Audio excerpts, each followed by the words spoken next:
So I was working for KSA Okay. and traveling a lot, and I started dating my wife, my wife to be, and I'd really kind of wandered off from the faith. Yeah. I'd grown up in a very Methodist home. My parents worked at Methodist colleges. My grandfather was a Methodist pastor. My great-grandfather was a Methodist pastor. My great-great-grandfather was a Methodist pastor. So really all I knew was Methodist church. Yeah.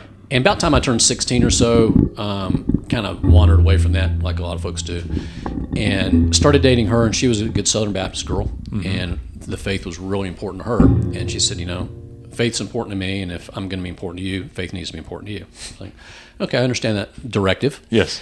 So I said, can't go to Southern Baptist Church too much. That's just a little too, that stew is too stout for me. I said, so she said, if you find a Methodist church near where you live, I lived in Midtown and she was out toward Emory. Okay. I said, I'll pick you up and we'll go to the 8:30 service because I'm not going to waste my whole day going to church. I'll go to 8:30 and then I'm done. And so we did. We went to Briarcliff, which is kind of Briarcliff and Shallowford Road. Yeah. Actually, the church is no longer there. And just really almost from the very first Sunday, I just had this real strong spiritual reawakening. And along the way, so I began to kind of rediscover that. And along the way, I was working on a project up in Wall Street with a investment bank that was thinking about doing an acquisition of a company.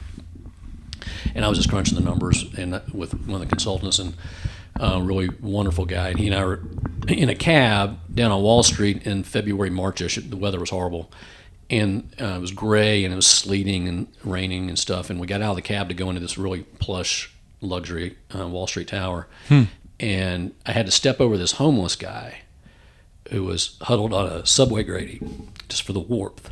Wow. And when I did that, to go into this I was very full of myself. I thought I knew everything. Yeah. God just kind of really spoke to the back of my soul and said, when are you going to stop serving yourself and start serving me? So I came back from that trip to New York, came back to Atlanta, and I took Nita out to dinner. And I said, I think I got a little problem. I said, I've been wrestling with this, but I've kind of successfully ignored it. But I think God's calling me to go into full-time ministry. Wow.